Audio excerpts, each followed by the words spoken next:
Huwag na ho kayong sumama sa labas, Ate Lucia. Sandali lang naman ho ako at tatapalan ko lang yung mga butas ng bubong dahil masyado nang bumibilis ang tagas dito sa loob ng kubo. Mukhang magtatagal pang ulan. Kung hindi ko pa ito maaayos ngayon ay baka bahain na tayo sa loob. Nako, Elias, iho. Ipagpabukas mo na lang at masyado nang delikado dyan sa labas. Panginoon, kayo na po sanang bahala sa amin. Huwag niyo po kaming hayaang mapahamak at ilayo niyo po kami sa mga nilalang na... sino yun? Diyos ko! Elias! May tao sa labas! Tulong! May tao ba dyan? Pakiusap! Tulungan niyo ako! Oh, Diyos ko! 10 oras na ng gabi. Sino naman kaya yung magtatangkang mga tok ng ganitong oras? Iho, mag-iingat ka! Dito na lang po kayo, Ate Lucia. Ako na po bahalang tumingin. Sino ka? Kahit ngayong gabi lang, pwede po ba ako makituloy dito sa kubo niyo? Magbabayad ako kahit magkano. Patuloyin niyo lang po ako.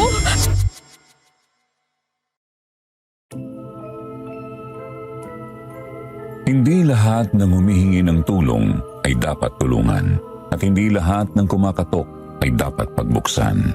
Hindi dahil maganda ang isang tao ang ibig sabihin nun ay mabuti na rin ang kanyang puso. Pero paano kung isang gabi may biglang kumatok sa pintuan ng bahay ninyo? Basang-basa, nanginginig at humihingi ng tulong. Pagbubuksan mo ba o magbibingi-bingihan ka na lang? Bago ko po simulan ang kwentong ito, ngayon pa lamang ay sasabihin ko na dito lang po sa kwentong takip silim lang ako nagpadala ng aking sulat. Kaya kung sakali mang mapili ito at marinig ninyo ang kwento ko sa ibang channel, mangyari lamang po na pakireport na lang dahil malinaw na ninakaw ito. Yun lamang po at maraming salamat. Isang mapagpalang araw po, Sir Jupiter, at sa inyo na rin mga tagapakinig. Ako po si Val, 29 years old at tubong Pangasinan. Matagal na po akong tagapakinig ng inyong channel, lalo na tuwing gabi bago ako matulog. Kaya sobrang saya ko po na sa wakas makakapag-share na rin ako ng sarili kong kwento dito sa Kwentong Takip Silim. Ang kwentong ito ay sariling karanasan ng lolo ko na tawagin na lang natin sa pangalang Elias. Pinakapaborito kong kwento ang love story ng lolo at lola ko. Lumaki akong pinakikinggan yun dahil paulit-ulit na kinikwento sa akin yun ng aking lolo Elias kung gaano raw niya kamahal ang lola ko. Kaya laking gulat ko nang minsan aminin niya na bago ang lola ko, may nauna pa pala siyang babaeng minahal. Isang babaeng hanggang ngayon ay nagbibigay pa rin sa kanya ng takot at kirot sa puso niya. Dahil hindi raw kasi yun basta isang simpleng babae lang, kundi isang mayamang nilalang na minsang kumatok sa pintuan ng kanyang kubo para makituloy at magtago.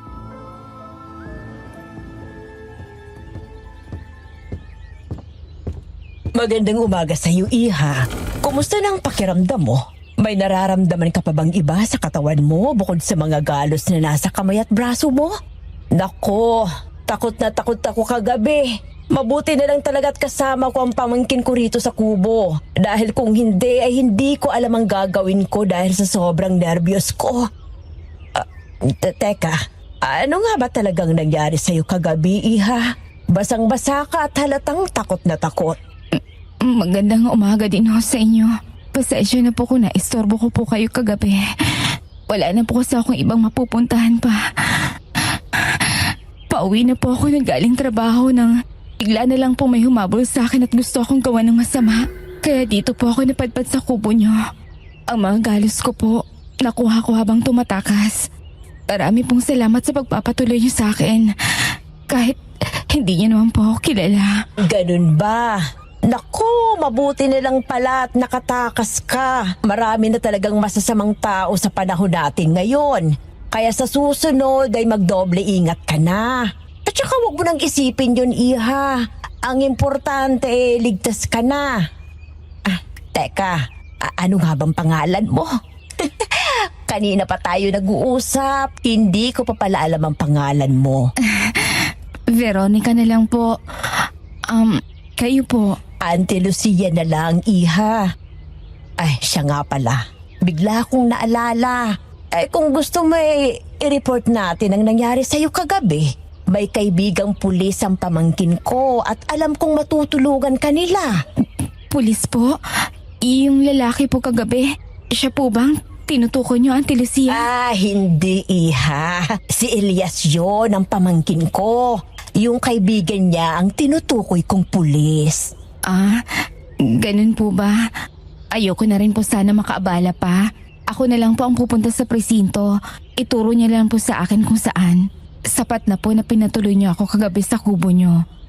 Pero kung pwede lang po sana makiusap, pwede po ba akong manatili muna dito pansamantala habang nagpapagaling pa po ako? Magbabayad po ako kahit magkano. Ano ka ba naman, Veronica? Ayos lang yon, iha. Hindi naman kami nagpapabayad. Pasay nga ako na magkakaroon na ng ibang tao dito sa kubo namin ng pamangkin ko. Nako, magkakasundo kayo nun. At saka, wala pa yung asawa. Auntie Lucia! Ay, sus Mariosip kang bata ka. Eh, kanina ka pa ba nandyan? Sapat na ho, para marinig ang huling sinabi niyo sa pasyente ninyo. Nakapagluto na po ako ng almusal. Kumain na po tayo at may trabaho pa po ako sa rancho ni Don Felipe. Ay nako, Elias. Bawasan mo nga yung kasungitan mo, iho. Abay, hindi ka na bumabata. Paano ka makakahanap ng babaeng aasawahin mo niyan? Ito si Veronica. Auntie Lucia, alam mo namang wala pa sa isip kong bagay na yan. Dahil may mas mahalaga pa akong kailangan gawin at dapat unahin. Oh, siya. Halika na nga, Veronica, at kumain na tayo. Ganyan kasi ang batang yan. Kapag nakakita ng maganda, nagsusungit na lang bigla. Auntie Lucia! Itong batang to, hindi na mabiro. Oo na, tatahimik na ako.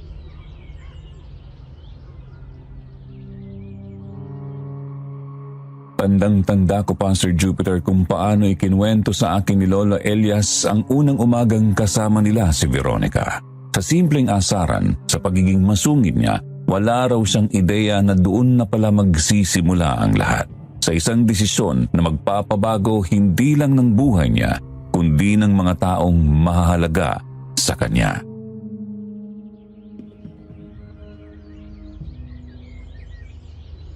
Hanggang kailan mo ba gagawin yan, Elias? Ilang beses ko nang sinabi sa'yo na gamitin na natin yung perang iniwan sa akin ng tiyo mo. Kaysa araw-araw ko nagpapakahirap at tinitiis ang ugali ng matandang doon na yon. Napag-usapan na po natin yan, Auntie. Hindi ko po gagalawin yon dahil sa inyo po ang perang yun. Gusto ko pong paghirapan ang pagbawi ng titulo ng lupa. Eto na lang po kasi ang natitirang alaala ng mga magulang ko sa akin. Ayoko lang naman kasing nakikitang nahihirapan ka, Elias. Sa akin ka na lumaki at binili ng kapatid ko bago sila mawala. Kaya masakit din sa akin na makita ka araw-araw na nahihirapan dahil parang anak na din kita. Hindi kami biniyayaan ng anak ng tiyo mo kaya hindi mo ko masisisi kung ganito man ako makitungo sa'yo. Alam ko naman po yun, Auntie Lucia, pero huwag kang mag-alala. Kaya ko to. Sige na ho, aalis ako. Mag-iingat po kayo dito. O siya, sige, baka gabihin ka pa. Hindi ka man lang ba magpapaalam kay Veronica? Auntie Lucia naman eh. Kung ano man yung binabalak ninyo ay mas mabuti pang itigil nyo na ngayon pa lang. Aba, ikaw na nga ang tinutulungan. Ikaw pa ang maraming reklamo. Hindi pa nga po natin siya lubusang kilala, Auntie.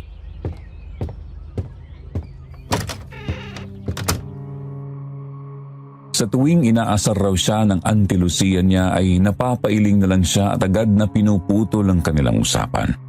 Wala ng mga magulang ang Lolo Elias ko, Sir Jupiter. Ang tanging kapamilya na lang na meron siya ay ang Auntie Lucia niya na nagpalaki at nag-alaga sa kanya.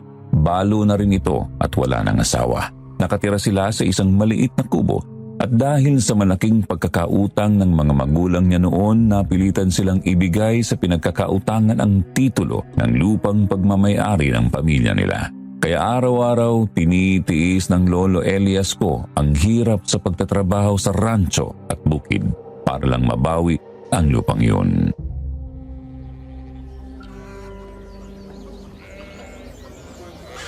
Ilang beses ko magsasabihin sa inyo na ayokong may nakikitang nagpapahinga. Hindi ko kailangan nagtamad dito. Kung ayaw niyong sumunod sa patakaran ko, ay mas mabuti pang lumayas na kayo ngayon din mismo. Tignan ko lang kung sino ang mga dilat ang mga mata na mamamatay dahil sa gutom. Binabayaran ko kayo para kumilos at hindi ang magpahinga. Don Felipe, ginagawa naman po namin na maayos sa mga trabaho namin dito sa rancho. Pero masyado na ho kayong malupit sa mga trabahador ninyo. Hindi po kami robot para hindi makaramdam ng pagod. Tinitiis namin ang gutom para sa mga pamilya namin. Pero kayo, wala kayong puso, Don Felipe. Elias, baka nakakalimutan mo kung sino ang kausap mo. Isang sabi ko lang ay kaya ko kayong paalisin sa kubong yon. Pinapaalala ko lang na nasa akin ang titulo ng lupa nyo. Kung hindi lang nakiusap sa akin si Lucia, ay matagal ko na kayong pinalayas doon. Hindi po ako nakakalimot, Don Felipe. Ang sa akin lang ho, ay maging patas naman sana kayo sa mga taong nagpapakahirap magtrabaho sa inyo. Ha? At sino ka para pagsabihan ako ng mga dapat at hindi dapat gawin, ha? Tandaan mo, Elias, ako ang bumubuhay sa inyo. Kung wala ako, ay wala rin kayong lahat dito.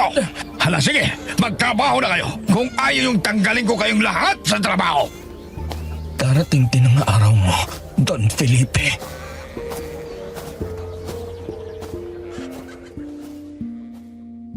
Sa rancho ni Don Felipe walang oras para mapagod, walang karapatang magpahinga.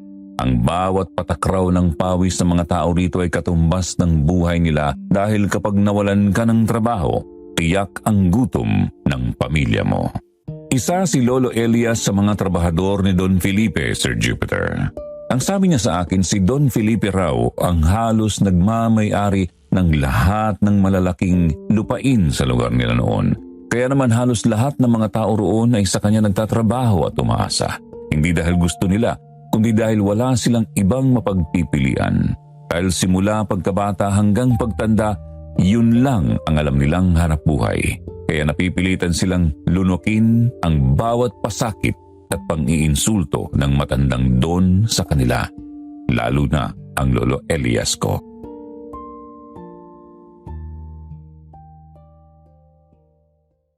Pagka-uwi galing trabaho, hindi raw maintindihan ni Lolo Elias kung bakit bigla siyang nakaramdam ng kakaibang ginhawa nang madatnan niya sa kubo si Veronica.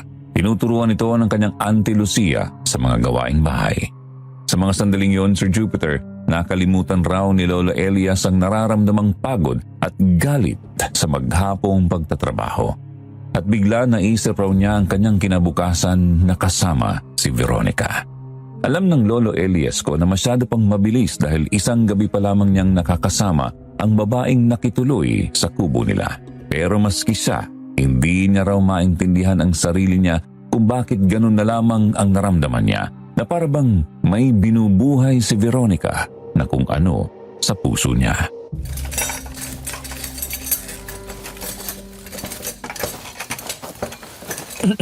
Bakit nasa labas ka pa? At bakit ikaw ang naghuhugas ng mga platong yan? Ay, yes, ikaw pala. Kanina ka pa ba dyan? Pasensya na. Pinakialaman ko na. Wala kasi ako magawa kanina sa bahay. Kaya, tinuruan ako ni Auntie Lucia kung paano gawin ito. Hindi ba dapat ay nagpapahinga ka lang? Hindi pa magaling ang mga sugat mo. Kaya huwag ka muna magpakapagod. Tingnan mo at dinagdagan mo pa. Nagkasugat na rin tuloy pati ang mga daliri mo. Hindi siguro ako hanggang sa sabon na ginamit kong panghugas ng plato. At saka nakakaya naman kasi sa inyo, Elias, kung wala akong gagawin at tutungangan na lang dito. Ayaw naman kasing tanggapin ni Auntie Lucia yung perang binibigay ko sa kanya. Kaya bilang kapalit ng pagtira ko rito sa inyo, ay tutulong nila ako sa mga gawaing bahay. Mahirap lang kami, Veronica. At hindi namin kayang manlamang ng tao. Bukas sa loob namin ang pagtulong sa'yo na walang anumang hinihinging kapalit. Lumalamig na. Halika na at tulungan na kitang magbuhat dyan. Salamat, Elias. Nakaka-istorbo ba ako? Babalik na lang pala ako bukas, Elias. Mukhang busy ka pa ngayon. Marco, ikaw pala. Veronica, pumasok ka na sa loob. Ako na bahala rito. Sige. Maiwan ko na muna kayo. Ang lamig mo naman sa akin, pre. Pero doon sa babae, may pangiti-ngiti ka pa dyan. Hindi mo man lang ako pinakilala. Tigilan mo ako, Marco. Gabi na. Anong sadya mo rito? Eto na nga sungit ha. Hindi na mabiro. Sinong babaeng yun, Elias? Pasyente ni Auntie Lucia, si Veronica. Dito muna siya sa amin pansamantalang nakatira habang nagpapagaling. Tinulungan namin siya nung isang gabi dahil may humahabol raw sa kanya at gusto siyang gawa ng masama. Na-report nyo na ba? Kung gusto mo, Elias, ako nang bahalang mag-asikaso nun. Sige, salamat Marco. Ano nga ulit ang pinunta mo rito? Marami kaming natatanggap na report tungkol sa mga nawawala at bigla na lang namamatay ng mga hayop sa presinto ngayon. Hindi ordinaryong pagkamatay, Elias. Parang sinadya.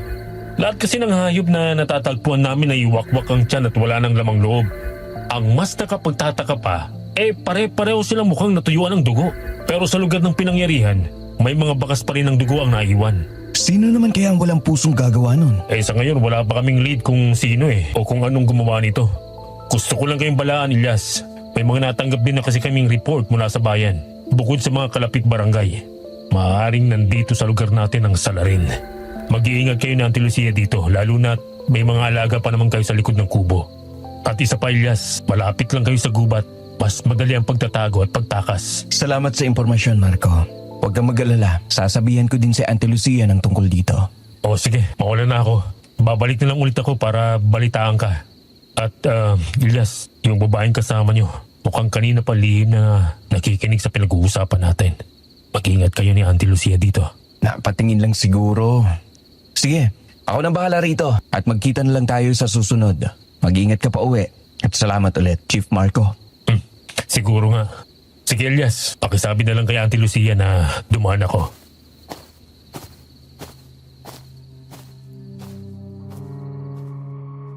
Isang pulis ang kaibigan ng Lolo Elias ko, Sir Jupiter. Nakilala raw niya si Marco nung hawakan nito ang kaso ng pagkamatay ng mga magulang niya. Si Marco rin daw ang tumulong sa kanila ni Auntie Lucia nung mga panahong walang-wala sila. 2 taon ang tanda sa kanya ng kaibigan ng pulis, mabait at mapagkakatiwalaan ayon sa lolo ko. Nang gabing yun, naging mailap raw sa kanya ang pagtulog. Hindi kasi mawala sa isip niya ang babalang iniwan ni Marco. At bukod doon ay ang kakaibang kilos ni Veronica na nagdulot sa kanya ng hindi maipaliwanag na kaba at takot na hindi niya alam kung saan nanggagaling. Naisip na lang noon ng Lolo Elias ko na baka dahil hindi pa niya kabisado ang ugali ng babae, kaya ganun na lamang ang nararamdaman niya.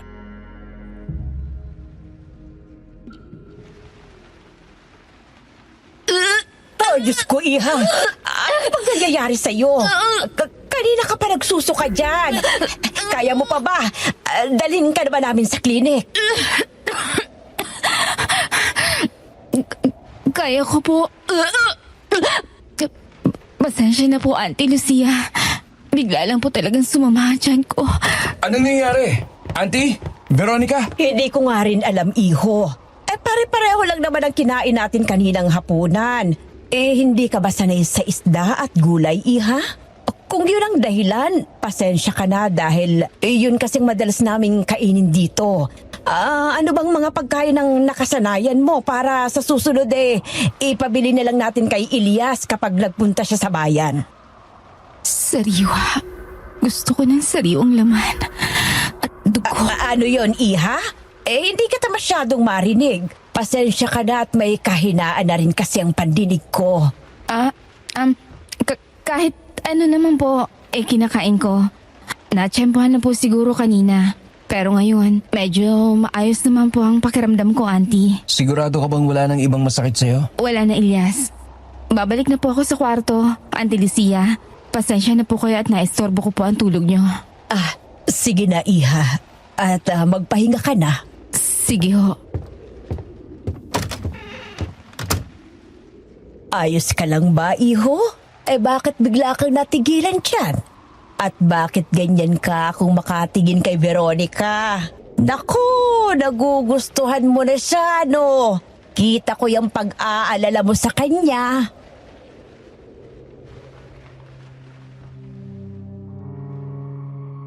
Ng mga oras na yun, Sir Jupiter, hindi raw alam ng Lolo Elias ko kung ano ang isasagot niya sa Auntie Lucia niya. Bigla na lang kasi siyang natigilan at nahulog sa malalim na pag-iisip. Hindi kasi siya sigurado kung totoo ba ang nakita niya dahil bahagyang nakayuko ang mukha ni Veronica. Nang tanungin siya ng Auntie Lucia niya kung ano ang mga kinakain nito. Para kasing nakita niya ang pagpapalit ng kulay ng mga mata nito. Ang dating puti at itim naging purong pula. Segundo lang daw ang tinagal, Sir Jupiter, kaya hindi raw sigurado ang lolo ko kung totoo ba ang nakita niya o namamalikmata lamang siya. Pero isang bagay daw ang malinaw.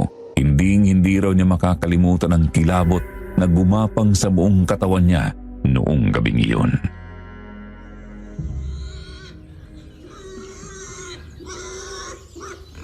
Ilyas, pakilabas mo nga dito yung mga tirang kanin dyan na inilagay ko sa palanggana. Ipinatong ko sa mesa, dyan sa may kusina. Sayang naman kasi at ipapakain ko dito sa mga alaga nating baboy. Kanina pa nagsisiiyakan ang mga to eh. At mukhang gutom na talaga. Eto na po, Auntie. Nag-usap na po ba kayo ng buyer ng baboy? Oo, iho. Bukas raw kukuhanin ang mga ito. Mas maganda nga yun dahil may pandagdag tayo sa panggastos natin dito sa bahay. Pwede naman po ako tumulong sa panggastos dito sa bahay, Auntie Lucia. Ay nako, ikaw talagang bata ka, oo. Hindi ba nag-usap na tayo? Hindi mo naman kailangang bayaran ang pagtira mo dito. Tama si Auntie Lucia, Veronica. At saka may trabaho naman ako. Kaya ko kayong pakainin ni Auntie. Naku, para talaga Kung kayong... ano man po ang sasabihin ninyo, Auntie, wag na po ninyong ituloy. Aalis na po ako at baka magamok na naman si Don Felipe. Pahirap talaga sa buhay ang matandang doon na yon. Ang sabi ko naman kasi sa'yo, Ilyas, ay gamitin na natin yung pera. Sino po si Don Felipe, Auntie Lucia? Yung matandang mayaman na nakatira dyan sa malaking bahay. Masama ang ugali at mukhang perang matandang yun. Ganun po ba? May utang po ba kayo sa kanya, Auntie? Oo, iha. Aalis na po ako, Auntie. Mamaya na tayo mag-usap ulit. Veronica, may gusto ka bang ipabili? Hindi na, Ilyas. Huwag ka na mag-abala pa. Makakakain naman ako mamaya. Mag-iigat ka, iho. Kunin mo na lamang sa mesa yung pagkain na binadot ni Veronica para sa tanghalian mo. Sige po. Aalis na ako, Auntie. Veronica.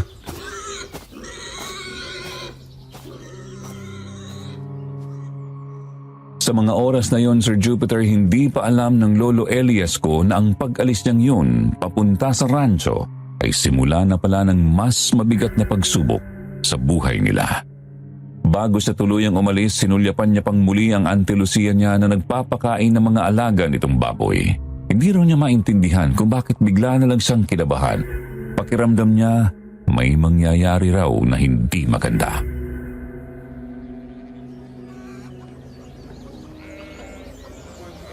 Bilisan nyo magsikilos! Marami pa kayong gagawin! Araw ng sahod ngayon, pero pasensyahan na lang. Dahil ang iba sa inyo ay walang sasahurin. Hindi naman po ata tama yan, Don Felipe.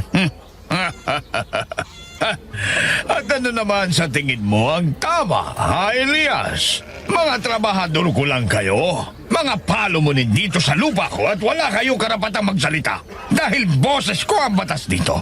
Yan ang tatandaan mo! Don Felipe, bawat 5 na kinikita ninyo ay pinaghihirapan namin. Kung wala kami ng mga trabahador ninyo, wala rin na bukid at rancho na ipinagmamalaki ninyo. O ba't sumasagot ka pa? Kung gusto mo, bayaran mo lahat ang utang ng mga magulang mo sa akin. Kung ayaw mong paalisin ko kayo ng tuluyan sa lupang nyo! Magkano ba ang utang nila, Ilyas, sa inyo?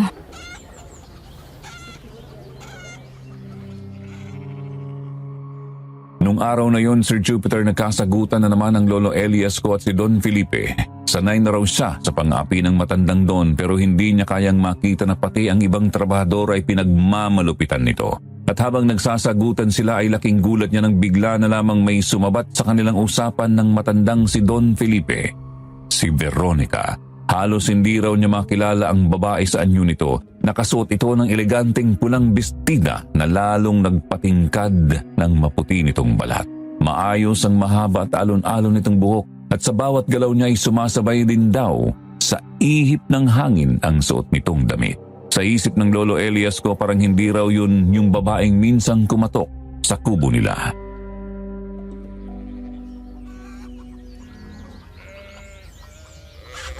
At sino ka naman? Sa tingin mo ba ay kaya mong bayaran ang pagkakautang ng pamilya ng lalaking yan sa akin? Ha? Hindi mo na kailangan pang malaman kung sino ako. Ang tanong ko ang sagutin mo. Veronica, ano bang ginagawa mo rito? Halika na, umuwi na tayo. Hindi mo kilala matandang yan. Masahol pa siya sa hayop.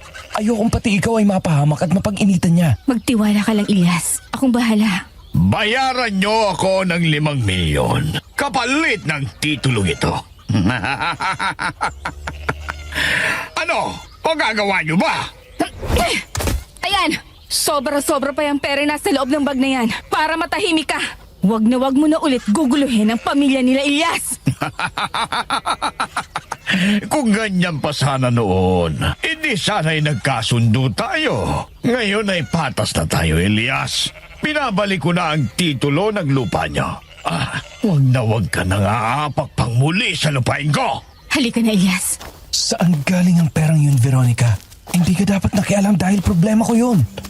At paano mo nalaman na doon ako nagtatrabaho? Ilyas, gusto ko lang makatulong sa'yo at kay Auntie Lucia.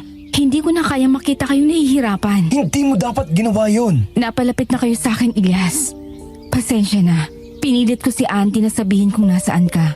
Tsaka pera ko naman ang ginamit ko. Kaya huwag mong isipin na may utang ka sa akin. Hindi ko naman kayo sisingilin. Hindi, Veronica. Ibabalik ko ang pera mo. Babayaran kita. Hindi ko kailangan ng pera mo, Ilyas. Kung pera lang din pag-uusapan, marami ako niyan. Ang gusto ko lang naman, ang makatulong ako sa inyo. Mahirap bang intindihin yun? Huwag mong ipamukha sa akin ang yaman mo, Veronica. Hindi ko kailangan yan. Kapag sinabi kong babayaran kita, babayaran kita. Ang dami mo namang sinasabi. Ayan, edi tumahimik ka. Halika na ha, umuwi na tayo, Ilyas. Kanina pa naghihintay si Auntie Lucia sa atin.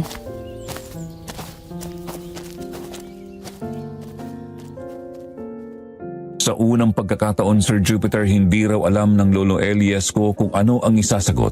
Bigla na lang raw kasi siyang napipik ng halikan siya ni Veronica sa labi, kaya hinayaan na lang daw niya itong hilahin sa pauwi sa kubo. Aaminin niya, nakaramdam raw siya ng tuwa ng mga sandaling yun. Nakaramdam raw siya ng init sa puso niya na matagal na niyang hindi nararamdaman.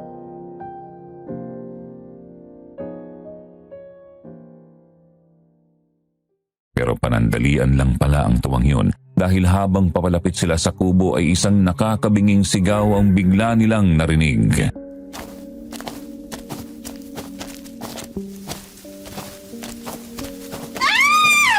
Hindi ako pwede magkamali. Boses ni Auntie Lucia yun. Siya nga, maayos pa naman siya nang iwanan ko siya sa kubo. Pero hindi ang mga alaga niya. May sinabi ka ba? Ang sabi ko ay bilisan na natin. Baka kung ano na nangyari kay Auntie. Ay, Diyos ko! Ang mga alaga ko! Tulong! Mga kapitbahay! Tulong! Auntie! Ano nangyari? Magsisinong lang sana ako ng mga sinampay. Ay, nakalimutan ko kasi kanina. Nakakatulog na rin ako noon dahil uminom ako ng tiyaan at tinimpla ni Veronica bago siya umalis. Ay, bigla kasing sumakit ang ulo ko. Pagising ko ganito na. Diyos ko, Elias! Pinatay nila ang mga baboy natin! Sinong gumawa nito? Tahan na, Auntie. Ipinapangako ko, pagbabayaran natin kung sino man na may gawa nito. Si Marco, iho. Papuntahin mo siya rito. Ano nang gagawin natin? Bukas kukunin na sana ang mga baboy. May paunang bayad na sila, Elias. Nagastos ko na. Magkikitawag ako. Papupuntahin ko si Marco rito. Gagawa ako ng paraan, Auntie Lucia. Huwag na po kayo mag-alala, Auntie Lucia. Ako nang bahalang kumausap sa kanila.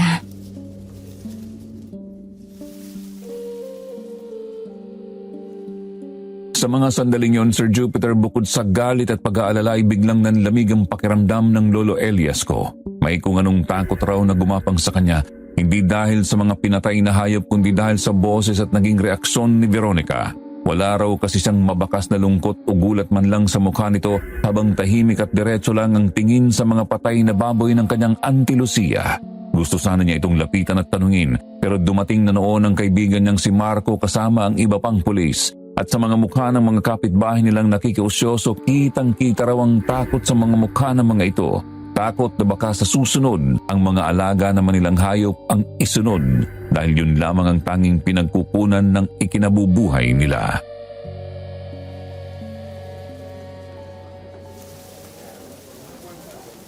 Ikinalulungkot kong nangyari sa mga alaga ni Auntie Lucia, Elias. Huwag kayong maglala. Hindi kami titigil hanggat hindi nahuhuli ang may gawa nito. At sigurado akong nasa malapit lang ang salarin na yon. Hindi rin ako papahig na magpatuloy pa ito, Marco. Sobrang dami na nang nabibiktima. Natatakot ang mga tao dahil dito lang nakaasa ang buhay nila. May sasabihin ako sa iyo, Elias. Kailangan mo itong malaman dahil tungkol din ito sa mga magulang mo at sa babaeng kasama nyo. Pero hindi dito. Sa presinto na lang tayo mag-usap. Sige.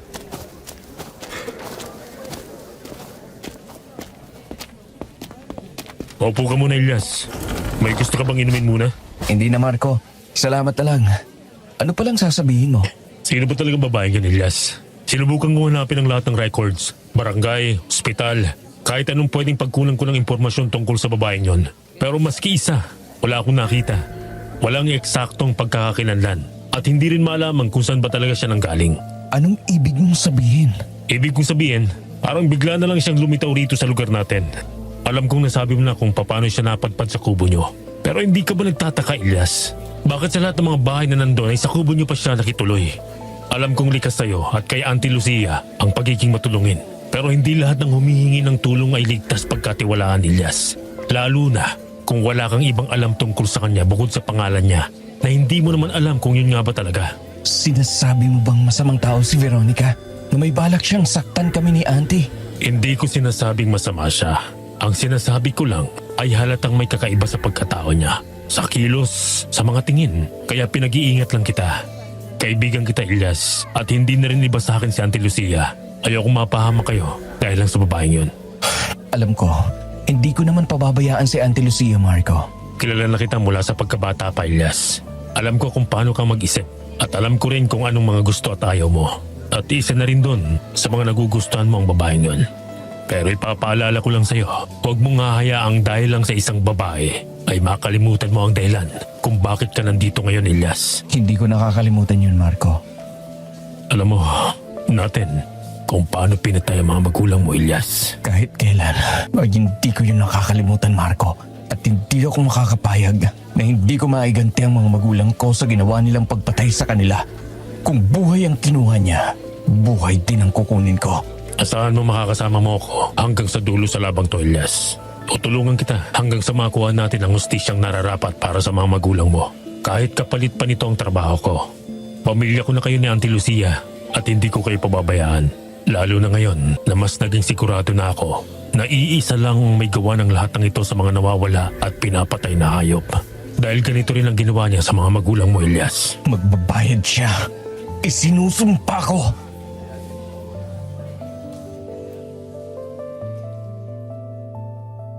Nang mga sandaling yon, Sir Jupiter, tuluyan ang nabalot ng galit ang puso ng Lolo Elias ko. Galit na matagal na niyang kinikimkim mula pa noong gabing kinitil ang buhay ng mga magulang niya. Isinumpa niya na hindi siya titigil na mahanap ang salarin at pagbabayarin ito sa mga ginawa niya.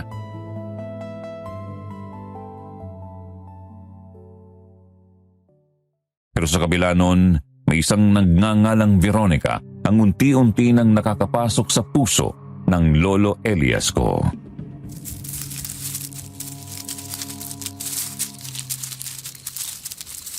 Sino yan? Sinabing sino yan? Kapag hindi ka lumabas dyan sa pinagtataguan mo, ay hindi mo magugustuhan ang gagawin ko sa'yo. Elias, Veronica, anong ginagawa mo dito? 3:00 na ng madaling araw. Bakit nasa labas ka pa? At ano yun nasa dabit mo? Dugo ba yan, Veronica? Tsaka bakit ganyan ang itsura mo? May nangyari ba kanina habang wala ako? Si Auntie Lucia, nasaan? hinintay kita. At habang naghihintay ako sa'yo, ay may kinausap akong tao. Isa sa mga tauhan ko. Dinalhan niya ako ng pera dito. Hindi ba't nagsabi na ako nang bahala dun sa nagastos na pera ni Auntie Lucia? Tsaka, etong mga nasa damit ko, nakuha ko kaninang naglinis kami sa likod ng kubo. Ang sabi kasi ng mga pulis pwede na raw linisan, total tapos na yung investigasyon nila. Si Auntie Lucia naman, kanina pa natutulog. Pinauna ko nang magpahinga. Ang sabi kasi niya hihintayin ka rin daw niya. Pero ang sabi ko ay ako nila ang bahala maghintay sa'yo. Sino ka ba talaga, Veronica? Anong ibig mo sabihin na sino ako, Elias? Bakit ka nandito? Yung mga perang tinutulong mo sa amin, saan ang galing ang mga yon? Ni hindi nga namin alam kung taga saan ka nga bang talaga. Pinagdududahan mo ba ako, Ilyas? Kung ang pinoproblema mo yung pera, huwag kang mag-alala. Dahil hindi yung galing sa nakaw, Ilyas. Sariling pera ko yun at wala akong gagawin na masama sa inyo ni Auntie Lucia. Sa tono ng pananalita mo, parang inaakusahan mo ako na may balak akong gawin sa inyo. Sige, sasabihin ko na sa ang totoo. Napadpad ako dito sa lugar niyo dahil tumakas ako. Tinakasan ko yung lalaking balak ipakasal sa akin ng mga magulang ko. Mayaman din siya gaya ko. Pero Ilyas, ayoko sa kanya. Hindi ko siya mahal. Kaya nandito ako ngayon sa kubo niyo ni Auntie Lucia para magtago. Ayoko makita niya ako. Ayoko nang bumalik doon. Hindi ka bagay sa lugar na ito, Veronica. Kaya bakit hindi ka na lang bumalik doon? Matututunan mo ding mahalin kung sino man yung lalaking tinutukoy mo. Hindi! Ayoko! Ayoko na bumalik doon, Elias! Gusto ko dito sa inyo ni Auntie Lucia. Wala akong pakailam kahit magkanapaso ang mga kamay ko sa pagluluto o kahit masugatan ang mga kamay ko sa panghihiwa at magmakmak ang mga ito sa kakalaba at kakahugas ng plato. Basta dito lang ako sa iyo, Elias. Hindi habang buhay. Kaya ka naming itago rito, Veronica. Kaya mas mabuti pang bumalik ka na lang sa inyo. Elias naman. Pakiusap. Huwag mo naman ako pababalikin doon. Lalo pa ngayong may pagtingin na ako sa iyo. Pumasok ka na sa loob. Matulog ka na, Veronica. At sa ibang araw na tayo mag-usap. Elias!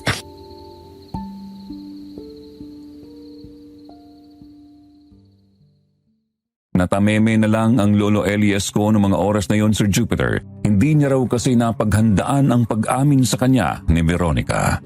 Aaminin niyang nakaramdam siya ng saya nang marinig yun pero agad din siyang nag-alangan nang maisip niyang sobrang layo ng agwat ng mundo nilang dalawa. Mayaman si Veronica at mahirap lang siya. Wala siyang kahit ano na may pagmamalaki rito. Kaya kahit may nararamdaman na rin siya para sa babae, hindi niya yun masabi rito. Bukod sa paghanga, may isa pang umusbong sa dibdib ng Lolo Elias ko. Yun ay takot at pagdududa kay Veronica. Hindi na raw kasi nawala sa isip ni Lolo Elias ang mga mantsa ng dugo sa damit ni Veronica. Pinalampas niya ang paliwanag nito. Pinili niyang maniwala pero hindi ibig sabihin noon ay hindi na niya babantayan ang bawat kilos nito. Hanggang sa muling sumikat ang araw at isa na namang pangyayari ang bumulabog sa tahimik nilang lugar.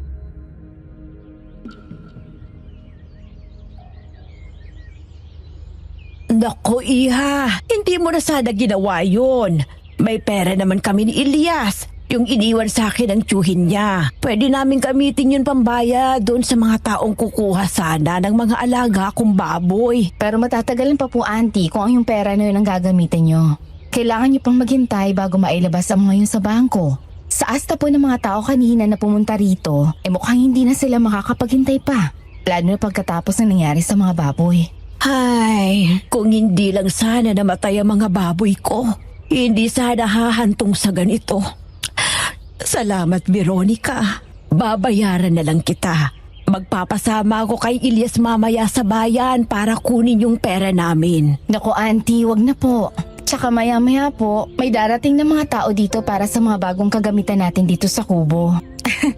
Marami-rami na rin po kasi ako nababasag na baso at plato, kaya kailangan na talagang palitan. Nagpabili rin po ako ng bagong mesa, mga upuan, kutsyon, sofa, pati mga appliances sa kusina. Anong sabi mo?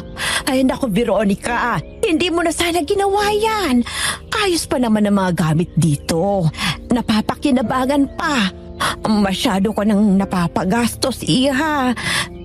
Bakit mo ba ginagawa ang lahat ng ito? Auntie Lucia, pagbigyan niyo na po ako.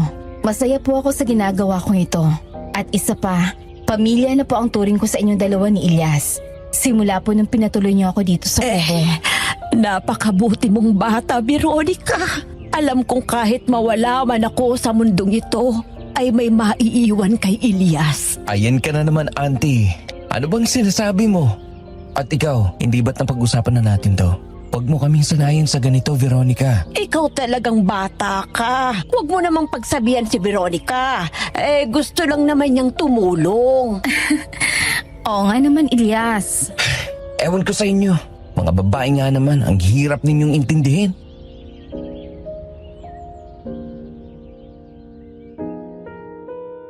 Lahat ng gamit sa kubo ay napalitan ng bago, Sir Jupiter. Tandang-tanda pa ng Lolo Elias ko kung paanong nakiusyoso ang mga tao sa dami ng kagamitang hinatid sa kanila nung araw na yon. Halos hindi na nga raw magkasya ang mga ito sa maliit nilang kubo.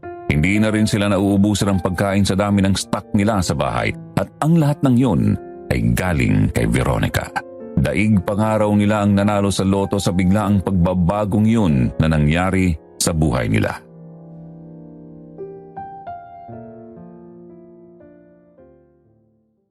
Pero ang sayang yon ay hindi nagtagal dahil isang sigaw ang muling bumasag sa katahimikan ng umagang yon. Isang sigaw na nagpatigil sa kanilang mga ginagawa. Akala nila'y puro saya na lang ang kasunod pero kasabay pala nun ay ang panibagong lungkot at pangamba na naman ang kanilang kahaharapin.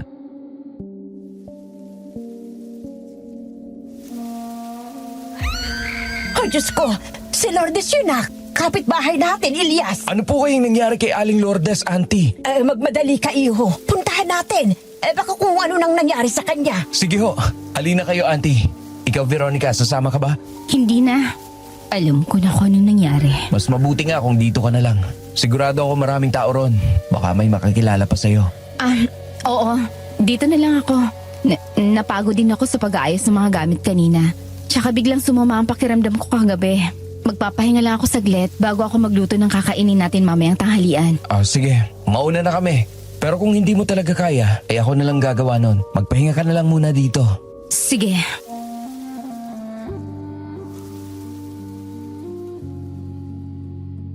Hindi raw makakalimutan ng Lolo Elias ko ang tinging ibinigay sa kanya ni Veronica, Sir Jupiter. Sobrang lamig, walang kabuhay-buhay. Inisip na lang niya na baka pagod lang talaga ang babae, kaya ganun na lang ang naging kilos nito. Gusto man raw niyang komprontahin ito ay nagmamadali na silang umalis ng kanyang Auntie Lucia ng mga oras na yon para puntahan ang nagsisigaw nilang kapitbahay na si Aling Lourdes. At habang papunta na sila ni Auntie Lucia sa kanilang kapitbahay, tanaw na nila mula sa malayo ang maraming tao. May mga pulis na rin at isa na ron ang kaibigan niyang si Marco. Lalong lumakas ang bulungan sa paligid. Ramdam na ramdam ng lolo ko ang pangamba ng mga tao ng mga oras na yon. Ang iyak at sigaw ni Aling Lourdes ang bumungad sa kanila. Kasabay ng mabahong amoy ng naaagnas na laman ng mga patay nitong kambing. Katulad ng nangyari kay Auntie Lucia, may mga buyer na rin sana ang mga alagang yun at may paunang bayad na rin. Pero nauwi lang ang lahat sa wala dahil sa hindi mahuli-huling salarin na siyang pumapatay sa mga walang kalaban-labang mga hayop sa baryo nila.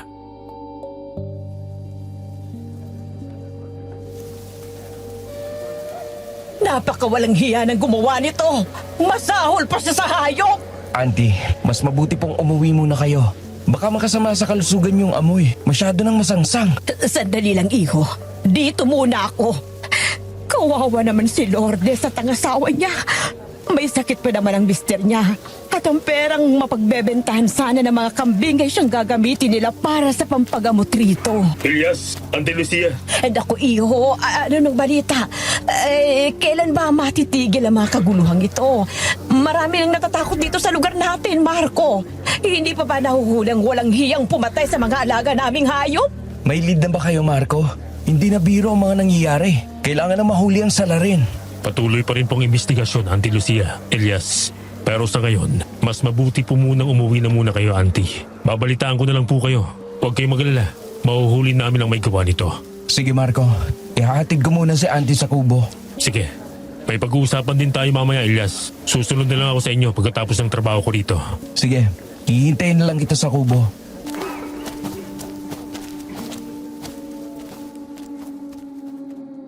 Ayon sa Lolo Elias ko, Sir Jupiter, hindi pa doon natatapos ang mga kakaibang pangyayari. Nung araw na yon, agad ring sumunod sa kanila ang kanyang kaibigan na si Marco. Sinundo siya nito at dinala sa presinto. Hindi raw niya agad naintindihan kung bakit kailangan pa nilang umalis ng kubo. Tinanong pa nga niya kung bakit hindi na lamang sila doon mag-usap. Pero ang sagot ng kaibigan ay delikado raw. May mga tenga raw na hindi dapat makarinig ng kanilang pag-uusapan. Napansin din ng Lolo Elias ko kung paano tumingin si Marco kay Veronica. May pag-aalinlangan, may babala sa mga mata nito. Pero hindi niya rin daw ito masisisi dahil mula nang mamatay ang kanyang mga magulang, si Marco na raw ang tumayong kuya at tagapagtanggol nila ng kanyang Auntie Lucia. Pagkarating nila sa opisina, pareho raw silang walang imik noon at nagpapakiramdaman lang. Hanggang sa tuluyan hanggang basagin ng kaibigan niyang si Marco ang katahimikan at sa presinto, doon narinig ni Lolo Elias ang balitang halos hindi raw niya kayang paniwalaan.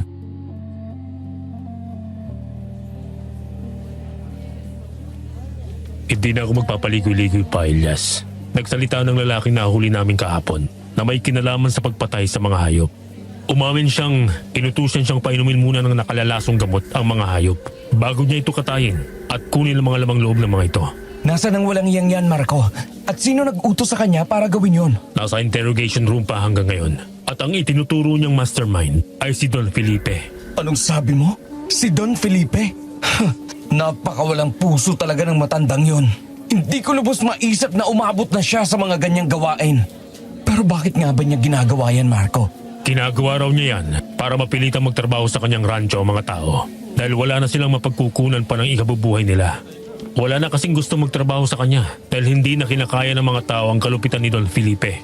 Kaya ang ibang mga taga rito sa atin ay natutong mag-alaga na lang ng hayop kaysa mamasukan kay Don Felipe.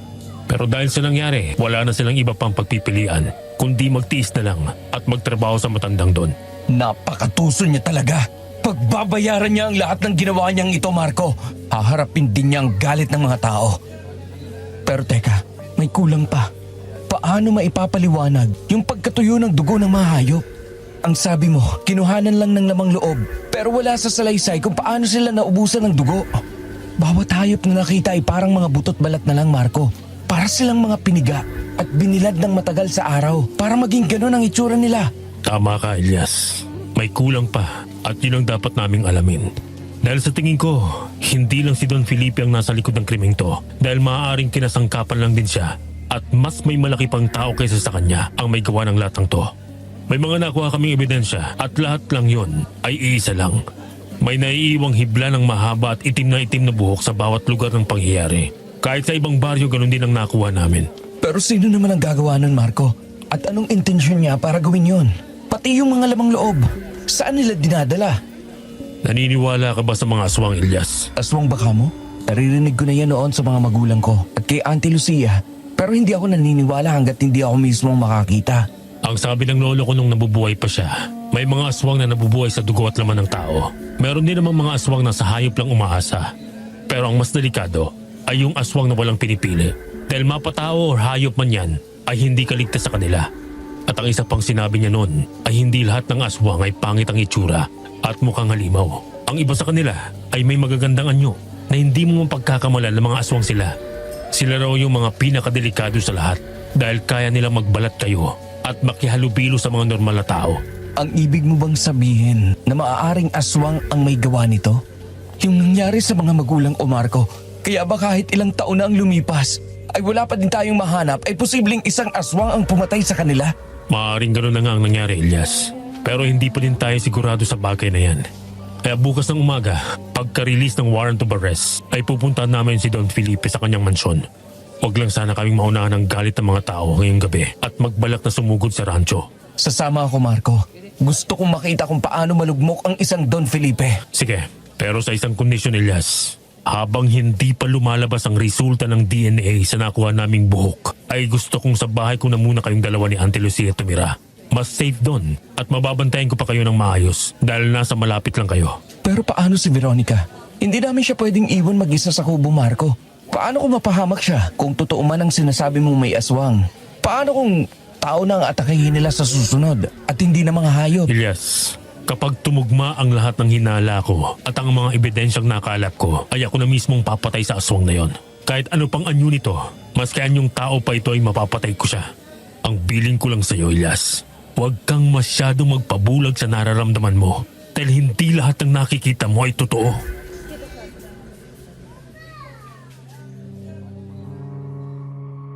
Nung mga oras na yun, Sir Jupiter, binundol raw ng matinding kaba at takot ang puso ng Lolo Elias ko.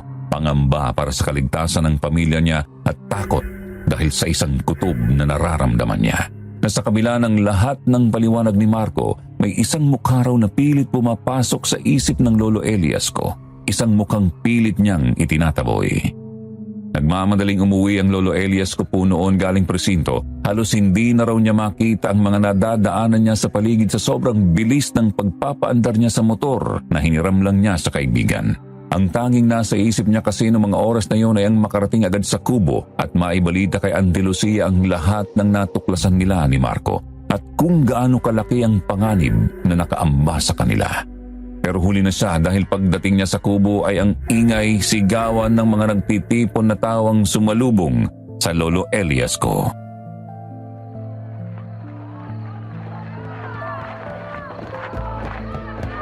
Auntie Lucia, nasaan ka? Nandito ako sa may kusina, Elias. Ay, Diyos ko, iho. Mabuti naman at dumating ka na. Kanina pa ako nakasilip dito sa may bintana para tingnan ang sitwasyon dyan sa labas. Simula kasi kaninang hinatid mo ako rito sa kubo. Hindi na natigil ang kaguluhan dyan kila Lourdes. Ano bang nangyayari sa labas, Auntie? Hindi ba dapat wala nang ibang tao dapat ang nandyan? Maliban kila Aling Lourdes at mga naiwang pulis para mag-imbestiga. Kumalat na, iho. Nalaman na ng mga tao ang tungkol kay Don Felipe. Paano? Sinong nagsabi sa kanila? Sasabihin ko pa nga lang sana sa iyo ang tungkol doon. Pero nahuli na pala ako dahil alam mo na. May mga pulis daw ang nakitang pabalik-balik kanina sa mansyon ni Don Felipe. Tapos may isang lalaki raw na nagsabing si Don Felipe ang may pakana sa pagpatay ng mga alagang hayop ng mga taga-baryo. Galit na galit ang mga tao, Elias. Auntie, ano balak nilang gawin? May mga dala silang kahoy, mga bato, may mga sulurin, at balak nilang sugurin ang mansyon ni Don Felipe ngayong gabi. Delikado ang kanilang gagawin na, Auntie. May mga tauhan si Don Felipe sa mansyon na merong mga armas. Baka mapahamak lang sila at ang mas mahirap pa doon ay baka may mga mamatay dahil sa pagsugod na gagawin nila. Pinipigilan ko sila kanina, iho. Bumalik ako kila Lourdes. Sinabihan ko silang hintay na lamang ang mga pulis. Pero hindi na raw sila makakapaghintay pa. Sobra-sobra na raw ang galit na nararamdaman nila sa Don. Wala nang takot, Elias. Kaya wala nang makapipigil pa sa kanila. Kailangan nating umalis dito, Auntie. Saan tayo pupunta? Sa bahay ni Marco. Mas ligtas ka doon. Hindi na tayo pwedeng manatili rito sa kubo, Auntie. Ihahatid kita ron at sasama ako sa mga tao papunta sa mansyon ni Don Felipe. Kailangan ko makasiguro na walang mapapahamak sa kanila. Elias, paano si Veronica? Nasaan si Veronica, Auntie Lucia? Hindi ko alam, iho. Pero kanina, pagbalik ko galing sa bahay ni Lourdes nakita ko siyang may kausap na lalaki. Mukha silang nagtatalo. Hindi ko makita kung sino yung kausap niya dahil nakatalikod dito sa akin. Nang makita ko ni Veronica, pinaalis niya na yung lalaki at kinausap niya ako na aalis din siya. Parang may importanteng aasikasuhin. Kanina pa nga ako naghihintay sa kanya rito pero hanggang ngayon, hindi pa siya bumabalik, Elias. Baka isa yun sa mga tauhan niya, Auntie. Huwag mo muna masyadong isipin si Veronica. Alam kong ligtas siya at walang mangyayaring masama sa kanya. At kung sakaling bumalik siya, ay pupuntahan ko na lamang siya mamaya dito. Pero sa ngayon ay uunahin na muna kita. Halika na, Auntie Lucia. Kailangan na nating umalis. Huwag mo muna akong ihatid sa bahay ni Marco, iho. Gusto kong sumama sa pagpunta sa bahay ng walang hiyang Don Felipe na yon. Gusto kong ipaghigante ang mga alaga kong pinapatay niya. Pero Auntie Lucia... Halika na, Elias. Wala nang oras. Kailangan na nating magmadali sa pagpunta ron. Auntie, dito tayo. Huwag kayong lalayo sa akin. Ay, Diyos ko, Elias. Ang dami nila.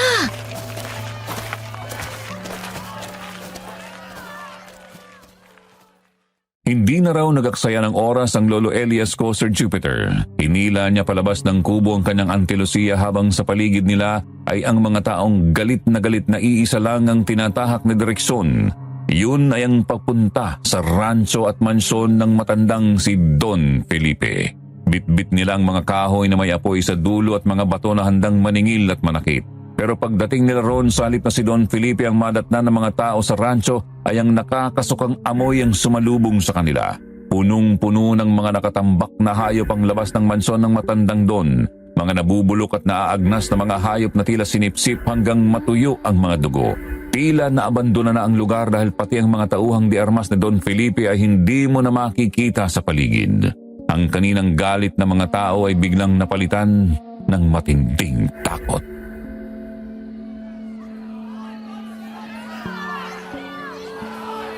Ay, Diyos ko! Ano to? Mga hayop! Elias! Ang daming patay na mga hayop! Elias! Ate Lucia! Marco, nasaan si Don Felipe? Nasa presinto na. Inaresto na namin kanina. Bago pa makarating ang mga tao rito. Kung ganun, sino ang gumawa nito? Bakit hinayaan ng Don na itambak lang dito ang mga patay na hayop na ito sa kanyang bakuran? Yan po ang masamang balita. Pero bago ko po sabihin sa inyo ang lahat, kailangan na po nating umalis ngayon din dito. Habang abala pa ang mga tao sa nangyayari sa loob. May iwan ang ibang kapulisan dito para makipag-usap sa mga nagwawalang tao. Kaya bago pa nila tayo mapansin, kailangan na po natin makalis rito. Dahil masyado ng delikadong sitwasyon. Sige Marco, halika na Auntie Lucia.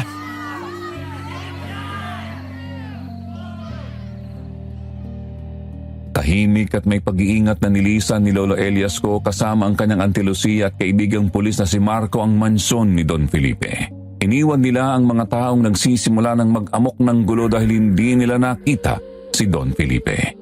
Bago pa raw sila tuluyang makalayo ay kitang-kita pa ng Lolo Elias ko ang ginawang pag-awat ng mga pulis sa mga tao na nagsimula ng sunugin ang ibang parte ng mansyon.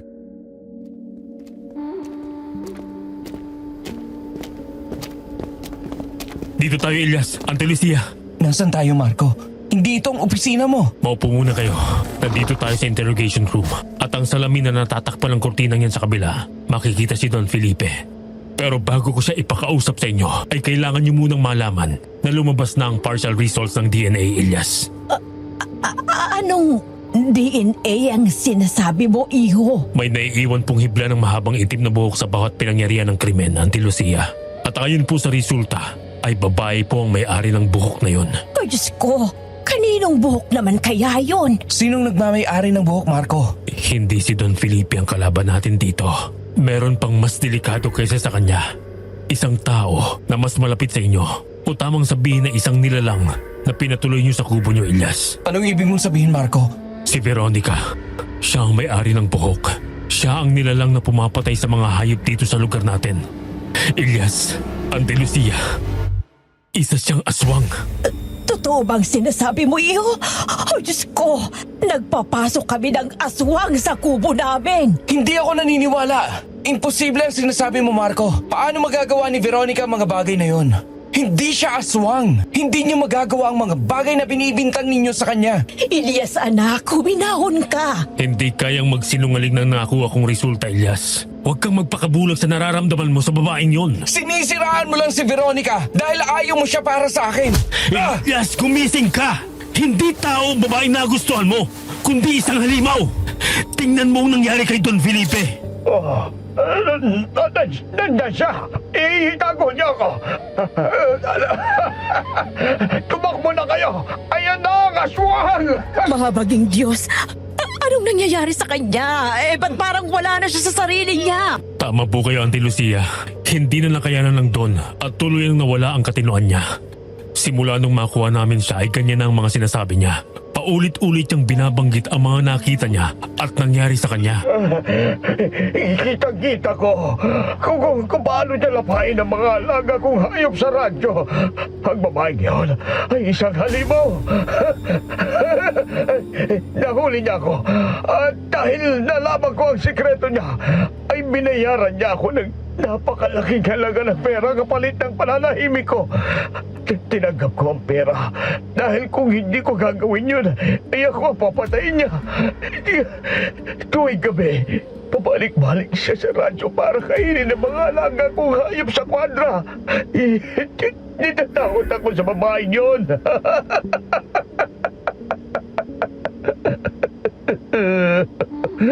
Pinalabas niya ako ang may sala pero hindi. Wala akong kasalanan. Pakawalan niyo ako rito. Wala akong kasalanan. Hindi ako pumatay. Hindi ako. Ang Veronicang yun ang pumatay sa mga hayop dito sa lugar natin. Paparating na siya. Ay, Diyos ko! Elias! Hindi! Hindi ito totoo!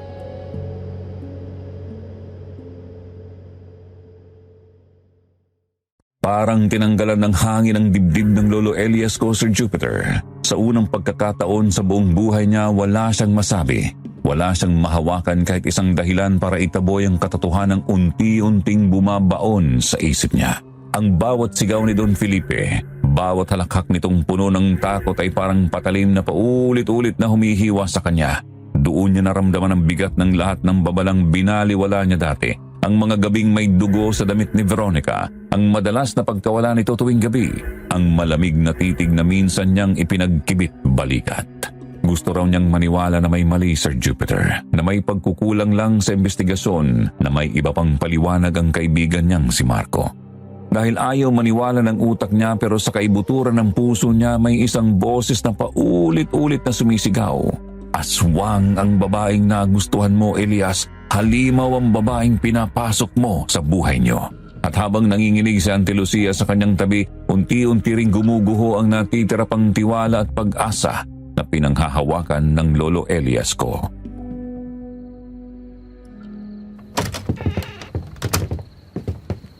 Dumito muna kay Auntie Lucia. Hanggat hindi pa namin nahuhuli ang nilalang na yon, ay manatili muna kayo sa bahay ko. Delikado kung babalik kayo sa kubo lalo pat alam niyo na ang totoong pagkatao ni Veronica. Babalik ba kayo sa kubo, iho? Kailangan po, Auntie Lucia. Kailangan pagbayaran ng nilalang na yon yung mga kasalanan ginawa niya sa mga taga-baryo at iba pang kalapit barangay na pininsala niya. Huwag po kayong mag-alala, Auntie Lucia. Ligtas po kayo rito sa bahay ko. Panginoon ko, kayo na po sanang bahala sa kanila. Ilayo niyo po sila sa kahit anumang kapahamakan. Marco, Elias, mag-iingat kayo mga anak. Opo, maraming salamat, Auntie Lucia. Mauna na po kami ni Elias. Ang dami ng senyales sa pinalampas ko, Marco. Ang pagsusuka ni Veronica ng pagkain na kinakain namin, iniisip kong hindi lang siya sanay dahil lumaki siya sa yaman at hindi sa hirap. Ngayon ko lang naintindihan na iba pala ang hinahanap ng katawan niya. Yung pagpuslit niya tuwing gabi, yung mantsa ng dugong nakita ko, lahat ng yun binaliwala ako. Tinanggap ko ang mga paliwanag niya. Nabulag ako sa nararamdaman ko. Totoo nga sigurong kasabihan, no? Na kapag mahal mo ang isang tao, bingi at bulag ka sa lahat. Siya lang nakikita mo. Siya lang ang pinapakinggan mo. Wala na yata masasakit pa sa katotohanang aswang ang babaeng una kong minahal, Marco.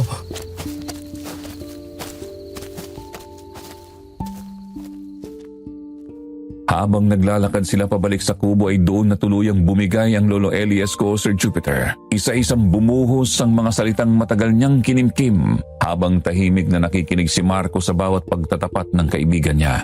Ganun nga raw siguro ang pag-ibig.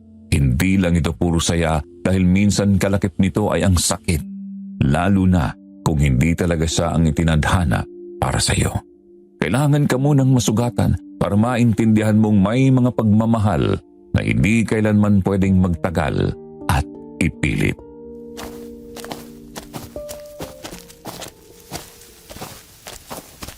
Ikalma mong sarili mo, Elias. Nandito na tayo. Huwag mong ipalata na may alam ka na sa pagkatao niya.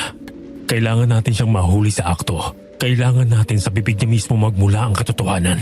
Oo, alam ko nang gagawin ko, Marco. Mabuti ng maliwanag, Elias. Huwag mong hayaang matalo ka ng damdamin mo para sa babaeng yon. Hindi natin siya kauri. Kailangan niyang pagbayaran ang kasalanan niya. Kailangan niyang mabura sa mundong to. Ang mga katulad nila mga halimaw ay hindi dapat kasamang namumuhay ng mga tao. Ngayon, kung hindi mo siya kayang patayin, ako ang gagawa nun, Elias. Kaya ko, Marco. Alas-tras na. Maging alerto ka, Elias. Sa tingin ko, pabalik na siya rito sa kubo. Nag-iiba ng ihip ng hangin. Ang sabi ng lolo ko, kapag ganito na kalamig ang temperatura ng hangin, ay may mga nilalang lang sa malapit. Elias! Ate Lucia! Nandiyan ba kayo? Elias! Tulungan mo ko! Ayoko sumama sa kanya! Pakiusap, Ate Lucia! Tulong! kang magpadala sa mga sinasabi niya, Elias! Tama na ang pagtakbo at pagtatago, Veronica. Ubus na ang oras na binigay ko sa'yo. Kailangan mo nang bumalik sa mundo natin. Kailangan mong gampanan ang tungkuling iniwan mo. Hindi! Hindi na ako babalik sa mundong yon! Hindi mo ako makukuha, Damian! Kahit magkamatayan pa tayo, hindi ako sasama sa'yo! Elias! Tulungan mo ako! Noong mga oras na yon, Sir Jupiter, nagtinginan na lang daw silang magkaibigan dahil sa kanilang narinig na nagmumula sa labas. Ang sigaw ni Veronica at isang boses ng lalaki na nagngangalang Damian. Alam nilang hindi basta-bastang nilalang ang mga nasa labas ng kubo. Kaya naman nang biglang tumahimik ang paligid ay dahan-dahan silang lumabas ng kanyang kaibigang si Marco. Pero laking gulat na lang din nila nang bumungad sa kanila ang isang napakalaking tao. Hindi pala tao, kundi isang nilalang na may malaking pakpak. Ang mga mata nito ay namumula. Ang balat nito ay parang may mga kaliskis at mga ugat na maitim na nakalitaw sa buong katawan nito. Meron din itong matulis na pangil at mahahabang kuko na handang manakmal anumang oras. Isang halimaw ang nasa harapan nila, Sir Jupiter, na kahit kailan ay hindi nila naisip na makakadaupang palad ng Lolo Elias ko at ng kaibigan niya. Kahit raw kumakabog sa takot ang dibdib ng Lolo Elias ko ay nakuha pa nitong ilibot ang mga mata niya sa paligid at nakita niya doon si Veronica na hawak ng dalawang lalaki na may kakaiba ding anyo. Nakakasuklam raw ang mga itsura ng mga ito. Itim lahat ang mga mata at may naninilaw na pangil na punong-puno ng laway na parang nahaluan na ng sariwang dugo. Pero hindi lang yon ang nagpatigil sa Lolo Elias ko dahil nang dumapo na ang paningin niya kay Veronica, hindi na niya ito halos makilala. Nakalabas ng matutulis itong pangil. Ang mga mata nito ay namumula. Meron din itong matutulis na kuko. Ang dating makilis na balat ay naging magaspang na parang kaliskis. Malayong malayo sa babaeng kumatok sa kubo nila at ng puso ng Lolo Elias ko. Mga halimaw kayo! Ito ba ang lalaking pinagmamalaki mo, Veronica? Hindi dapat kayo nabubuhay sa mundong ito! At sino ko para sabihin yan? Isa ka lang walang kwektang nilalang. Damian, tama na! Ang kailangan mo, hindi ba? Huwag mo na silang idamay dito! Pagkatapos ay magiging bayani ka nila dahil sa pagtatanggol mo sa kanila sa akin. Bayani pa rin ba kaya ang magiging tingin nila sa'yo kapag nalaman nila ang totoo? Tama na, Damian! Nang pumiglas si Veronica sa pagkakahawak sa kanya ng dalawang nilalang na mahigpit siyang hinahawakan, nang makawala siya ay sinakmal niya ang leeg ng mga tauhang aswang ni Damian. Nagkalat at nagtalsikan sa mukha ni Veronica ang mga dugo ng mga ito. Pagkatapos doon ay mabilis niyang dinamba si Damian at nagpambuno silang dalawa sa lupa. Doon nakaisip ng paraan ng Lolo Elias ko at si Marco. Habang abala ang dalawa sa paglalaban ay mabilis silang tumakbo papasok ng gubat. Hindi kasi sila makakagalaw ng maayos kung nasa kubo lang sila. Kailangan nilang magplano at samantalahin ang hindi pagkakasundo ng dalawang halimaw. Tumakbo ka lang, Elias! Huwag na huwag kang hihinto! Kailangan natin makalayo para walang ibang taong madamay! Hindi nyo kami matatakasan. Hayaan mo na sila, Damian! Sa akala mo ba'y hindi ka rin papatay ng mga yan? Isa kang aswang, Veronica. At hindi kayo naman pwedeng magsama ang aswang at ang mga tao. Yan kita sa kukote mo. Lalo na kung ikaw ang dahilan kung bakit. Tama na! Kailangan ko siyang patamaan sa puso, Elias. Yun lang ang tanging paraan para tuloy ang mamatay ang isang aswang. Ako nang bahala kay Damian. Ikaw naman kay Veronica. Sige, mag-iingat ka, Marco! Hindi nyo ako mapapatay. Mga wala kayong silbi.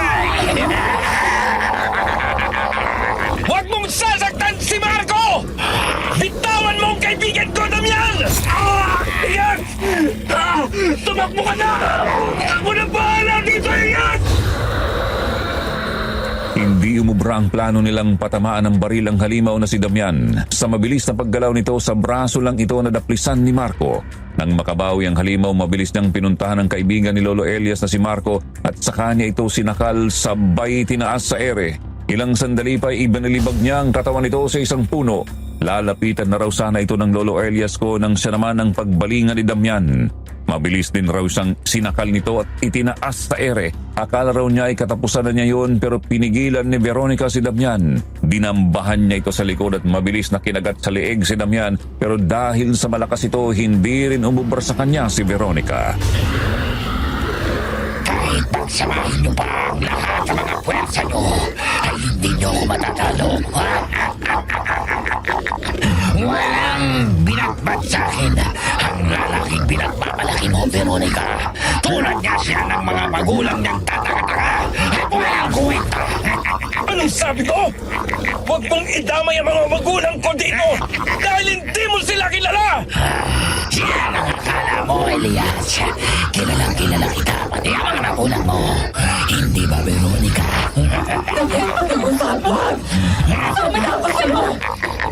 Ganyan ba ang nagagawa ng pag-ibig sa'yo, Veronica? Nagiging mahina ka. Bakit hindi mo sabihin sa lalaki yan na simula pa noon ay binabantayan mo na siya habang tinitiis mo ang buto mo sa laman at dugo ng tao? Hindi ba? At napakasarap ng mga tao, lalo na ang mga magulang niya. Anong ibig niyang sabihin, Veronica? Iwan kita. Patawarin mo ko, Elias. Ano sabi ang sinasabi niya, Veronica? Ang pumatay sa mga magulang mo, Elias. At simula pa noon ay binabantayan ka na niya. Hindi aksidente ang pagpunta niya sa kubo ninyo. Dahil noong pa man, ay kilala ka na ni Veronica. Inalok niya ang yaman niya sa inyo bilang kabayaan ng buhay na kinuha niya. Pero habang binabantayan ka niya sa malayo, ay unti-unti siyang nahulog sa iyo.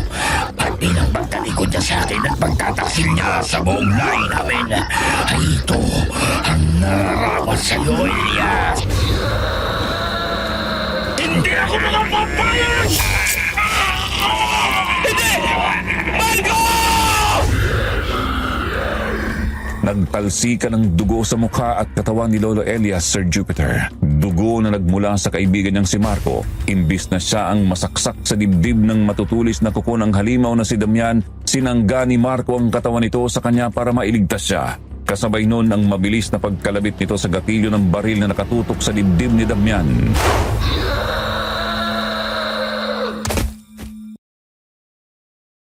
Tumagos ang bala hanggang sa puso nito na siyang dahilan ng pagkamatay at unti-unti nitong pagkalusaw hanggang sa maging abuna ng tuluyan ang katawan ng halimaw na si Damian.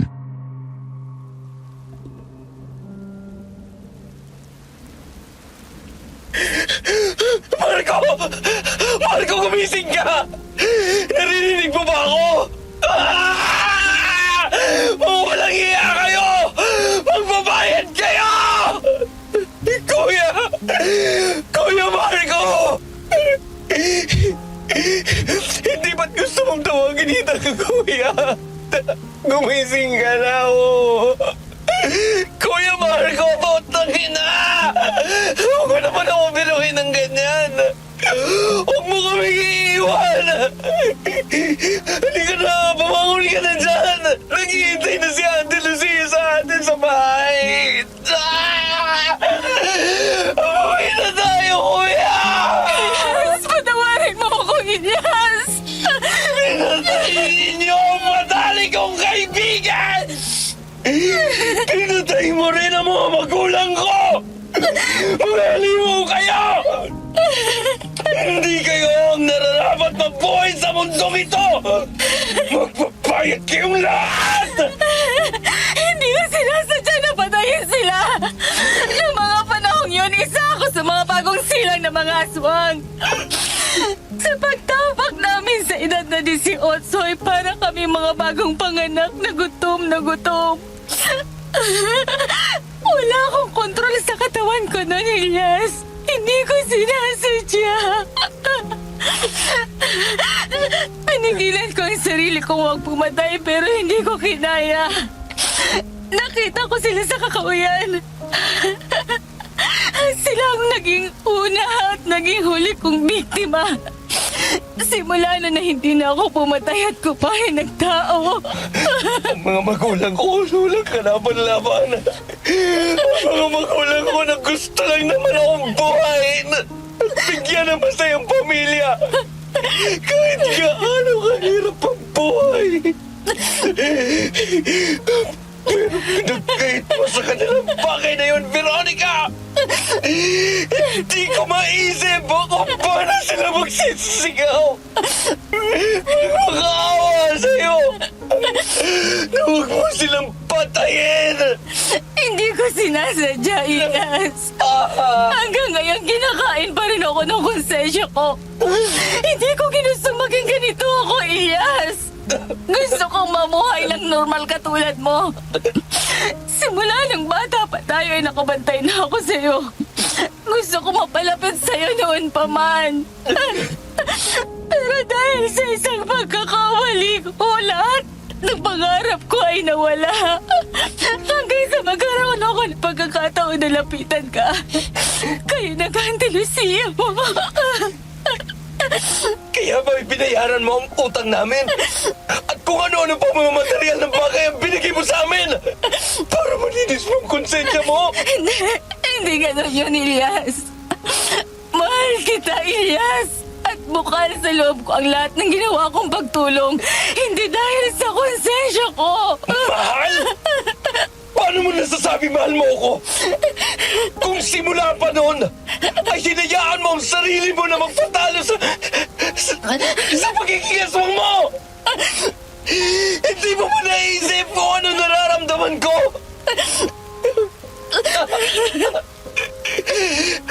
Aminin ko, Veronica. Nagkaroon ka rin ng puwang sa puso ko. Akala ko, ako yung magtutuloy sa pangarap ng magulang ko para sa akin. Isang masayang pamilya kasama ka. Ilyas! Matawad, mahal ko! Gawin mo na, Ilyas. Kung yan lang ang tanging paraan para mapatawad mo ako at makuha mo ang hustisya para sa pagpatay ko sa mga magulang ko, gawin mo na!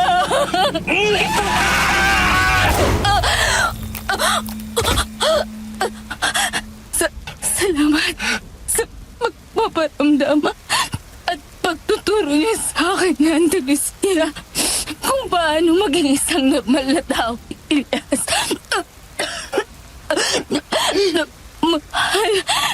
Mahal kita, Ilyas. Patawad.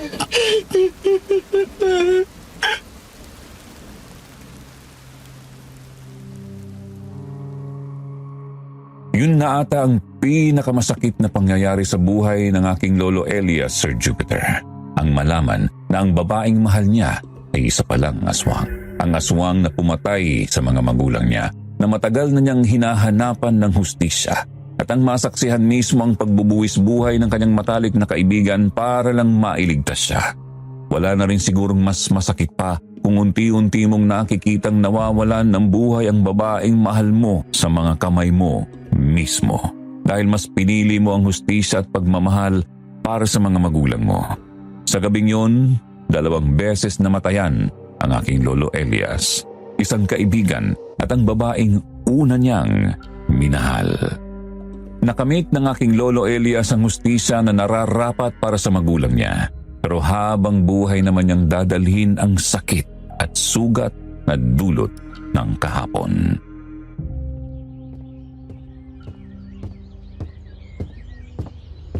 Nailabas na ang lahat ng gamit sa likod ng kubo, iho. Sige po, ako na bahala sa mga yon. Paano itong iniwan na malaking bag na may lamang pera ni Veronica, iho? Anong gagawin natin dyan? Isasama ko po sa mga susunugin ko. Hindi natin kailangan ng perang yan, Auntie Lucia. Magsisimula tayong muli gamit ang iniwan ni Tio at magsusumikap din ako para balang araw makatulong ako sa mga pangangailangan natin dalawa.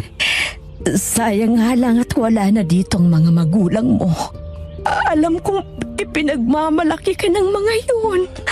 Lalo na ang Kuya Marco mo. Tapos na, ante.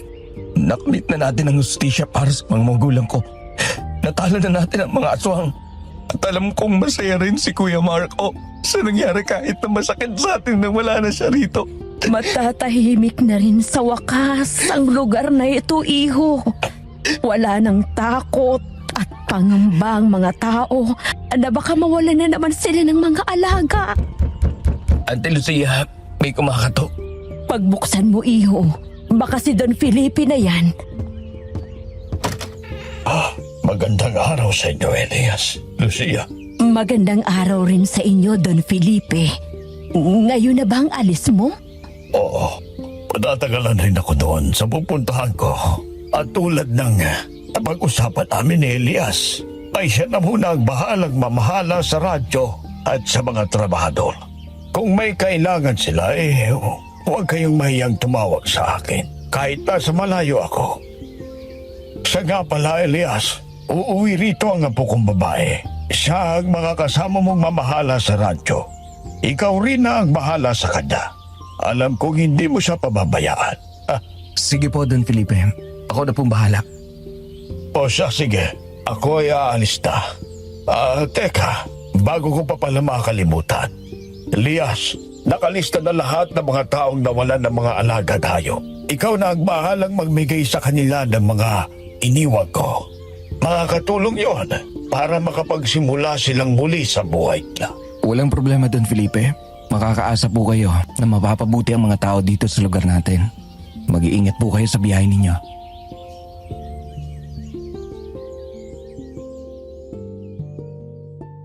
Kasabay ng pagsilip ng liwanag, nagbago din ang ugali ng matapobreng si Don Felipe.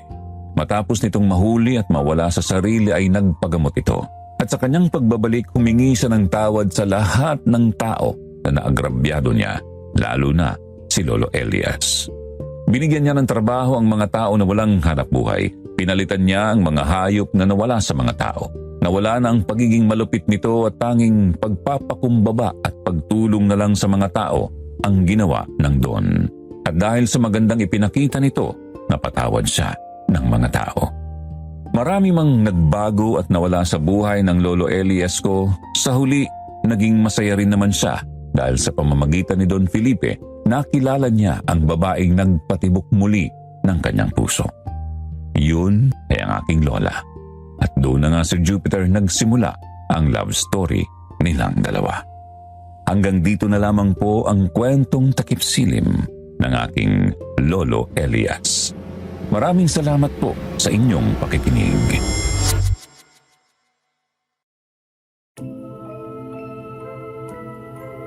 Mga kaibigan, isang kwento na tungkol sa pagmamahal sa magulang, pamilya at pagkakaibigan. Yun ang ipinakita ng ating sender ngayon. Isang kwento na susubukin kung gaano kakatatag sa hamon ng buhay, lalo na sa hamon buhay pag-ibig. Kung meron man kayong gustong ibahagi ng mga opinyon ninyo tungkol sa kwento ni Elias, pwede nyo pong ilapag dito sa ating comment section. Huwag rin pong kalimutang i-like, i-share at i-subscribe ang kwentong Takip-Silim at iba pa naming channel para sa mas marami pang kwento ng kababalaghan at misteryo. Marami pong salamat.